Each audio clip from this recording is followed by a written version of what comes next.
ఓం శ్రీ గణేశాయ నమః. ఓం వక్రతుండ మహాకాయ సూర్యకోటి సమప్రభ నిర్విఘ్నం కురు మే దేవ మమ యజమానస్య సర్వకార్యేషు సర్వదా యా దేవీ సర్వభూతేషు బుద్ధిరూపేణ సంస్థిత నమస్తస్యై నమస్తస్యై నమస్తస్యై నమో నమః. ఓం శ్రీ గణేశాయ నమః. శ్రీ గురుభ్యో నమః. జై హిందూ భక్తి ఛానల్ ప్రేక్షకులకు నమస్కారం. నక్షత్ర వైభవం కార్యక్రమానికి స్వాగతం. మనం ఈ రోజున 27 నక్షత్రాల్లో 4వ నక్షత్రమైనటువంటి అశ్విని, భరణి, కృత్తిక, రోహిణీ నక్షత్రం గురించి తెలుసుకుందాం. ఈ రోహిణీ నక్షత్రం వారు ఎటువంటి దైవాన్ని ఆరాధించాలి, ఎటువంటి స్తోత్రాలు పఠించాలి, ఏ సమయంలో ఏం చేయాలి, అలాగే ఏవేవి దానంగా సమర్పిస్తే మంచి జరుగుతుందనేది మనం ఇప్పుడు తెలుసుకుందాం.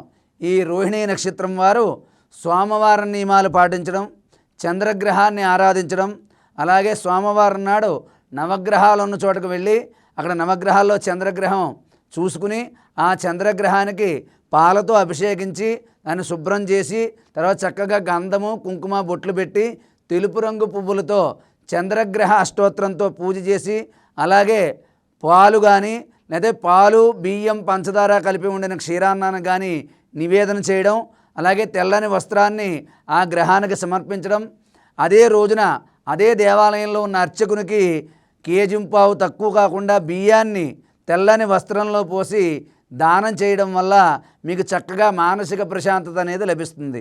మీరు ఈ యొక్క రోహిణీ నక్షత్రం వారు అలాగే శుక్రవారం నాడు ఏదైనా అమ్మవారి దేవాలయానికి వెళ్ళి అక్కడ 27 సార్లు ప్రదక్షిణ చేసి మీ గోత్రనామాలతో అర్చన చేయించుకుని అమ్మవారి ప్రతిరూపంగా 3 ముత్తైదువులకైనా సరే చక్కగా పండు, పసుపు, కుంకుమ, జాకెట్ గుడ్డ ఇవి దానంగా సమర్పించడం, అదే వాళ్ళకి తాంబూలంగా ఇవ్వడం వల్ల మీకు చాలా మంచి జరుగుతుంది. అలాగే మీరు ఎప్పుడు కూడా మీ చేతులతోటి పూల చెట్లను నరకడం కానీ, పువ్వుల్ని తొక్కడం కానీ, పూల చెట్లని పీకడం కానీ చేయకండి. అవకాశం ఉంటే ఈ నక్షత్రం వారు చక్కగా ఏదైనా దేవాలయంలో కానీ మీ ఇంటి దగ్గర కానీ చక్కగా పూల చెట్లు పెంచండి.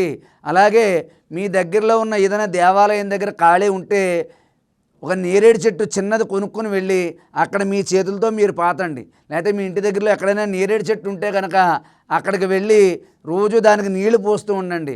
రోజు కాకపోయినా మీకు అవకాశం ఉన్న ప్రతిసారి వెళ్ళి ఆ నేరేడు చెట్టు దగ్గర శుభ్రం చేసి దానికి నీళ్లు పోసి దానికి ప్రదక్షిణ చేయడం వల్ల ఈ రోహిణీ నక్షత్రం వారికి మంచి విశేషమైన ఫలితాలు కలుగుతాయి.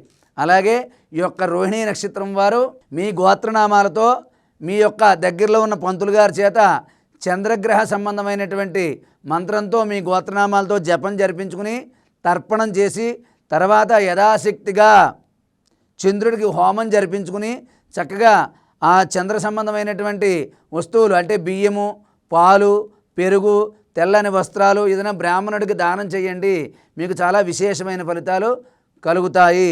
అలాగే మీ జన్మ నక్షత్రం రోజున అంటే రోహిణీ నక్షత్రం రోజున శివాలయానికి వెళ్ళి చక్కగా చెరుకు రసంతో కానీ తేనెతో కానీ అభిషేకం చేయించుకోండి. మీకు చాలా వరకు ఉన్నటువంటి అంటే చాలా రోజుల నుంచి ఆగిపోయిన పనులు కానీ తీరని కష్టాలుంటే కొంతలో కొంత మీకు ఉపశమనం అనేది తప్పకుండా లభిస్తుంది.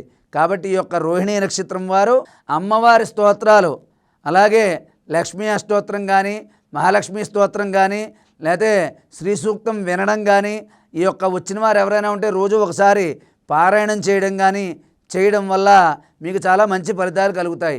అలాగే మంగళవారం, శుక్రవారం ఈ రోహిణీ నక్షత్రం వారు దేవీ ఖడ్గమాల స్తోత్రాన్ని పఠించడం వల్ల చదవడం వల్ల చాలా మంచి విశేషమైన ఫలితాలు అనేవి కలుగుతాయి. కాబట్టి ఈ యొక్క రోహిణీ నక్షత్రం వారు నేను చెప్పినటువంటి నియమాలు పాటించడం, పాలు, పెరుగు, తెల్లని వస్త్రాలు, బియ్యము దానం చేయడం, ఓం నమఃశివాయ నమః అనే మంత్రాన్ని చదువుకోవడం, అలాగే చంద్రుడికి సంబంధించినటువంటి స్తోత్రాలు చదువుకోవడం, ఇలా చేయడం వల్ల రోహిణీ నక్షత్రం వారికి చాలా విశేషమైనటువంటి ఫలితాలు తప్పకుండా కలుగుతాయి. కాబట్టి ఈ యొక్క రోహిణీ నక్షత్రం వారు ఈ యొక్క నియమాలు పాటించండి. సోమవారం నాడు ఉపవాసం ఉండి సాయంత్రం వరకు ఉపవాసం ఉండి సాయంత్రం పూట శివాలయానికి వెళ్ళి చక్కగా అక్కడ శివస్తోత్రాన్ని చదవడం కానీ వినడం కానీ చెయ్యండి. కనీసంలో కనీసం 11 సార్లు ప్రదక్షిణ చేసి కాసేపు ప్రదోషకాల సమయంలో ఆ శివాలయ సన్నిధిలో గడిపిరండి. మీకు చక్కని మానసిక ప్రశాంతత కలుగుతుంది. అలాగే నక్షత్రపరమైన దోషాలు ఏమైనా ఉంటే చాలా వరకు తగ్గుతాయి. కాబట్టి ఈ యొక్క రోహిణీ నక్షత్రం వారు ఈ నియమాలు పాటించండి, శివుణ్ణి ఆరాధించండి, శివాలయాన్ని సందర్శించండి. మీకంతా కూడా మంచి జరుగుతుంది, జరగాలని చెప్పి ఆశీర్వదిస్తూ సర్వే జనా సుఖినో భవంతు. స్వస్తి.